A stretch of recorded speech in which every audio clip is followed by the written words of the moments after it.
It's August 14th, Pakistan's Independence Day, and while it's undoubtedly an occasion for vibrant celebration, it also demands an equal measure of reflection. The festivities we witness today are, in truth, the anniversary of a complex chain of historical events that culminated in a separate homeland through a painful and bloody partition. It was an unprecedented tragedy in which hundreds of Muslims lost their lives so that we could stand here as a free nation today. But unfortunately, some would still cast doubts if partition was even necessary. Most people opposing the partition would either base their arguments on the events of 1947 alone or at the earliest 1940, which is kind of a misrepresentation of facts because the case for a separate homeland for the Muslims of the subcontinent did not emerge in a single meeting or a single decade. It was built piece by piece over years by 3 generations of Muslims, each witnessing growing signs of what their status in a united India would truly be if the affluent Hindu majority was in power. Every decade of realization and struggles added something to the dossier of Pakistan, and that's what today's dossier is all about.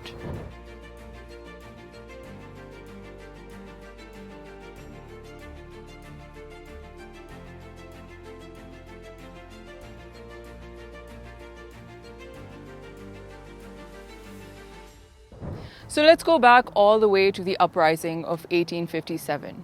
When the uprising crushed, the British needed someone to blame. Unsurprisingly, they pointed their fingers at the Muslims, whom they closely identified with the deposed Mughal order that the rebels had rallied around. Thomas Metcalfe found that the British treated the Muslim gentry post-1857 as the defeated party of the old regime rather than as subjects to be reconciled. By 1871, a British official, W. Hunter, was writing an entire government commission book, The Indian Mussalmans, around the question of whether Muslims were bound in conscience to rebel against the crown. The result was the widespread exclusion of Muslims from the new administrative services, English medium institutions, and the very professions that would define the levers of power in colonial India for the next century. And then one man's response to that exclusion shaped everything after. Sir Syed Ahmed Khan wrote Asbab-e-Bagawat-e-Hind, The Causes of the Indian Revolt, in 1858, arguing directly against the British reading that Muslims had been the engine of the uprising in 1857. He reached a strategic conclusion. Rather than resisting, Muslims needed to embrace education and reconcile with British power to actually survive in India. In 1875, he founded the Mohammedan Anglo-Oriental College at Aligarh, which was modeled on the Cambridge education system, teaching English and modern sciences alongside Islamic learning. It became Aligarh Muslim University in 1920. David Lelywell's study of its first graduating generations shows how Aligarh produced not just professionals, but a self-conscious Muslim political class, the men who would later staff every side of this argument. But that generation did not immediately arrive at the idea of Pakistan. In fact, some of the most prominent men who eventually led the movement for independence started from almost a completely opposite position. They actually believed that Muslims could still build their identity from a united India. In 1904, Muhammad Iqbal wrote Tarana-e-Hindi, which is the poem that every child in this subcontinent still knows. Sare Jahan se Acha Hindustan Hamara, which is a patriotic anthem for an undivided India, written by the man later called the ideological father of Pakistan. So it's worth understanding how he got there. Then Muhammad Ali Jinnah's trajectory is also the same. Gopal Krishna Gokhale, the Congress moderate, famously described Jinnah as the ambassador of Hindu-Muslim unity, and Jinnah definitely earned that title as well. He was a Congress member and he brokered the 1916 Lucknow Pact, in which Congress and the Muslim League jointly demanded self-government in India. Now, both of these men committed to the united India path in earnest and for a long time before the idea of Pakistan came into being. So what changed? In 1923, V.D. Savarkar published Essentials of Hindutva, arguing that true Indian nationhood belonged to those for whom India was both fatherland and holy land, a definition that structurally placed Muslims and Christians outside the nation. 2 years later, in 1925, K.B. Hedgewar founded the RSS to organize the idea into a movement. Christoph Jaffrelow's history of Hindu nationalism actually traces how both ideas fed the concept of Akhand Bharat, an undivided and specifically Hindu India. At the same time, something more sinister had been at play. The Arya Samaj's Shuddhi movement, as in purification of India, which consisted of organized campaigns to convert Muslims to Hinduism, paired with Sangathan, a parallel drive to consolidate Hindu communities. Jean Thursby's monograph documents exactly how the Shuddhi campaigns in the 1920s, particularly in the United Provinces and Punjab, became a direct driver of communal conflict in India. And then on top of this, Congress permitted dual membership with the Hindu Mahasabha until it finally barred the practice in the late 1930s, which meant that for years, men could sit in the Congress leadership and in the Hindu nationalist movement simultaneously, which really underscores the secular concept of India. Against this backdrop, the All India Muslim League was founded in Dhaka in December 1906. Now, if you read its founding aims, what's striking is how modest they are. Protect the political rights of Indian Muslims, maintain loyal relations with the British government, and prevent hostility between communities. There is no demand for a separate state, and there is no two-nation theory or a map yet. Francis Robinson's study of Muslim politics in this period argues that the League's early character was actually defensive, a lobby for representation formed within the colonial constitutional framework rather than against it. And then for the next 24 years, that's what it stayed. In fact, the First World War produced the closest thing to a genuine Hindu-Muslim political fusion the subcontinent had ever seen. After the Ottoman defeat, Indian Muslims mobilized to defend the Caliphate, and Gandhi tied the Khilafat movement directly to his non-cooperation campaign, producing a joint mass movement against colonial rule. Historical accounts of the movement shows how completely, for a few years, Muslim religious mobilization and Indian nationalism ran on the same track. But then Turkey abolished the Caliphate itself in 1924, and the movement's object disappeared. And the alliance built on it also collapsed into precisely what the Shuddhi and Sangathan decade I had described sought to achieve. Communal rioting rose sharply through the mid-1920s. Then came the moment that the whole argument had been building towards, and it arrived not as a riot but as a document. In 1927, the British appointed the Simon Commission to review India's constitution. It contained no Indian members at all. The boycott was nationwide, and the British response was a challenge. If Indians objected, let them write their own constitution and produce an agreed draft. So the Indians tried. Motilal Nehru chaired the committee, and in August 1928, it published what became known as the Nehru Report. And in it, one by one, the safeguards Muslims had been promised at Lucknow 12 years earlier suddenly disappeared. Separate electorates rejected in favor of joint electorates. The guaranteed one-third Muslim share of seats in the central legislature also rejected. Commitments on the northwest frontier province and Balochistan rejected as well. Basically, this was the first time Indians had been asked to design their own constitutional future, with the British standing aside, and the protections for Muslims vanished on the first attempt itself. So Jinnah's answer to this was his 14 points, the minimum constitutional guarantees for Muslims. His amendments were voted down, and Jinnah's biographers treat that meeting as the parting of the ways. He left for London afterwards and withdrew from Indian politics for years. His 14 points demanded a federal India with strong provincial autonomy, guaranteed Muslim representation, retention of separate electorates, protection for Muslim majorities in Punjab, Bengal, and the NWFP, and a communal veto over legislation harmful to any community.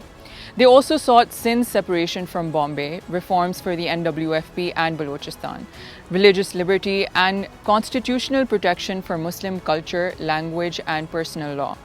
At this point, he was asking for these safeguards inside an undivided India, something that had now started to seem like a distant reality.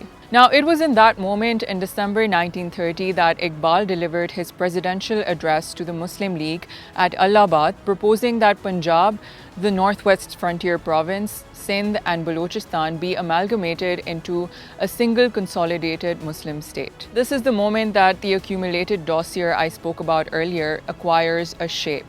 For the first time ever, the answer to what would actually secure Muslim community had a geography attached to it. And then something happened that most timelines of Pakistan skip entirely. In the princely state of Jammu and Kashmir under Dogra rule, a series of incidents in the spring of 1931 took place, including a police officer's interruption of an Eid khutbah at Jammu and the alleged desecration of the Quran by Dogra troops, which triggered mass protests across the state. A young man named Abdul Qadir was arrested for a speech at Srinagar's Khankai-e-Maula in which he called on Kashmiris to rise against the Maharaja. His trial was moved inside Srinagar Central Jail, and on 13th July 1931, thousands gathered outside. When the time for Zohar came, a man rose to give the azan and he was shot. Another took his place, he was also shot. 22 Kashmiris were killed before the whole massacre ended. It is still commemorated as Martyrs' Day in Kashmir, and the date that followed matters more than almost anyone realizes.